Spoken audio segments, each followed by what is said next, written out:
শুভ সকাল সবাইকে। কেমন আছো তোমরা সবাই? আশা করছি তোমরা সবাই ভালো আছো, সুস্থ আছো।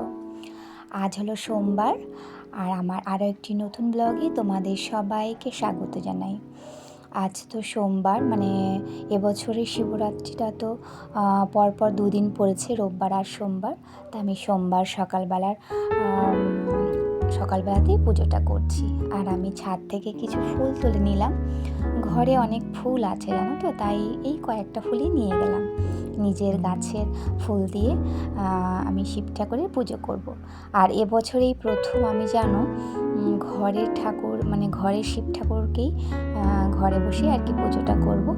যতবার করেছি মন্দিরেই গেছি, কিন্তু আমার বান্ধবীরা বলল যে ঘরে বসেও করা যায়। ওদের থেকে জেনে নিয়েছিলাম যে কিভাবে কি করব, বললো সবই একই রকম।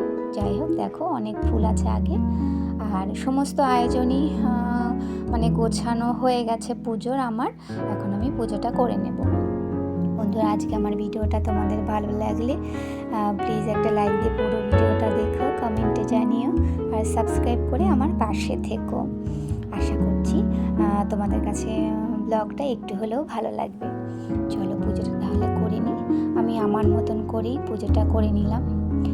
আর অন্যান্য ঠাকুরের জন্য সব কিছু আমি সাজিয়ে গুছিয়ে নিয়েছি।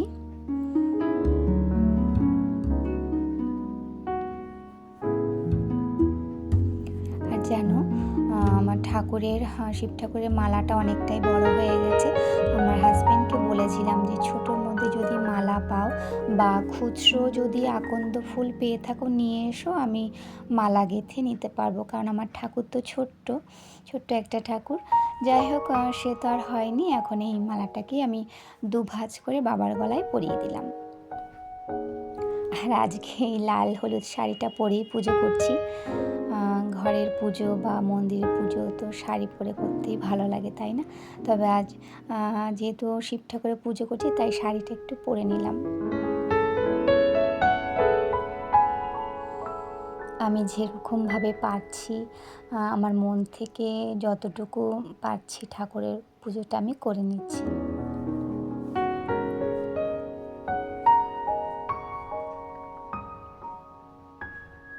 অনেকটা সকালে উঠেছি আজকে, উঠে অনেকটা সকালে স্নান করে নিয়েছি, গোছগাছ করে নিয়েছি। এখন বাবার পুজোটা করে নিচ্ছি। আর ঠাকুরের জন্য যে গোটা ফলগুলো দিচ্ছি না, সেইগুলো আমি ভেতরে একটু জায়গা আছে ওখানে রেখে দিচ্ছি। প্রথমে বুঝতে পারছিলাম না যে ফলগুলো আমি কোথায় রাখবো, তাই ঠাকুরের সামনেই দেখলাম কিছুটা জায়গা আছে, ওখানেই রেখে দিচ্ছিলাম।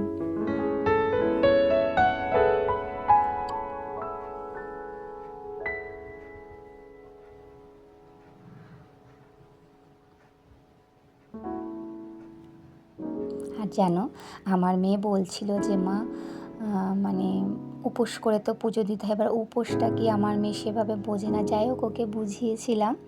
ও বলে মা আমিও উপোস করে তোমার সাথে পুজো করব। তখন বললাম তুমি আরেকটু বড় হও, তাহলেই পারবে, তুমি তো এখন ছোট। এই সব আর কি হচ্ছিল, সকালের দিকেও হচ্ছিল মা মেয়েতে।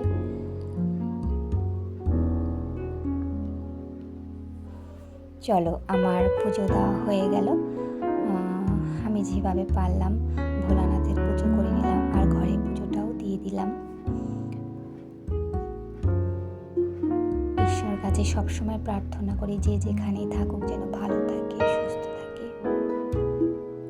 আর আমার নতুন পুরনো সমস্ত দাদা ভাই, দিদি ভাই, আপুদের আমার কাছ থেকে অনেক অনেক ভালোবাসা। তোমরা এভাবেই আমার পাশে থেকো, আমিও তোমাদের পাশে সব সময় থাকার চেষ্টা করে যাব। আর দেখো, সাবু কলা এগুলো মেখে নেব, সবটাই নিয়ে নিয়েছি। আর আমার মেয়ে কখন থেকে বলছে মা সাবু মাখো, আমি খাবো, মানে ও ভীষণ পছন্দ করে। যাই হোক, প্রসাদটা মেখে নিচ্ছি। তবে এখানে ছোট গ্লাসের 1 গ্লাস দুধ নিয়েছি, আরও দুধ রাখা আছে, যদি প্রয়োজন হয় নিয়ে নেব। তবে মনে হচ্ছিল যেন আর 2 দুধের দরকার হবে না। এই দেখো হয়ে গেছে মাখাটা। আর আমার মেয়ে এখানেই বসে আছে, বলছে আমাকে দিয়ে দাও। আর আমিও একটু নেব। শাশুড়ি শ্বশুরমশাই যত সম্ভব খাবেনই না, কারণ জানো শ্বশুরমশাইয়ের মানে হাই সুগার ধরা পড়েছে। তবু ওনাকে সাধবো যদি একটু খেয়ে থাকে।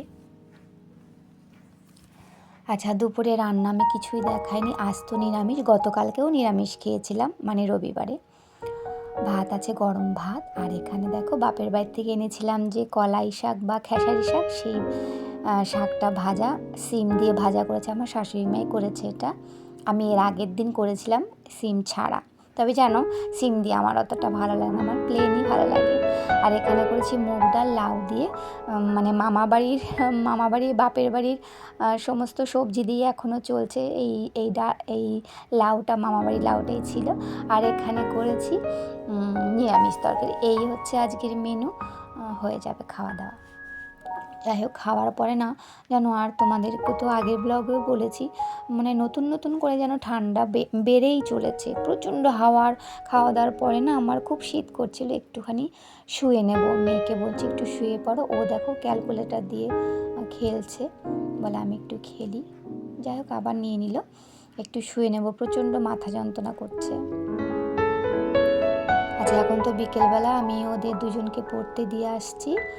ওর দিদি বোন দুজনে একসাথেই যাচ্ছে, মানে একই স্যার, মানে হাজব্যান্ড ওয়াইফ দুজনেই পড়ায় ওনরা, ওনাদের কাছে ওরা যায় পড়তে দুজনে। যাই হোক, বাড়িতে এসে একটু পরেই সন্ধে হয়ে যাবে বাড়িতে এসে। আর বিকেলের কাজগুলো তো হয়ে গেছে, বাড়িতে এসে ছাদে জল দেব গাছগুলোতে। তাহলে এই তো চলেই এসেছি। দেখো, ভিডিওটা তাহলে এখানেই রাখি। তোমরা ভালো থেকো, সুস্থ থেকো। তোমাদের সাথে আবার দেখাবে আরেকটি নতুন ব্লগ নিয়ে।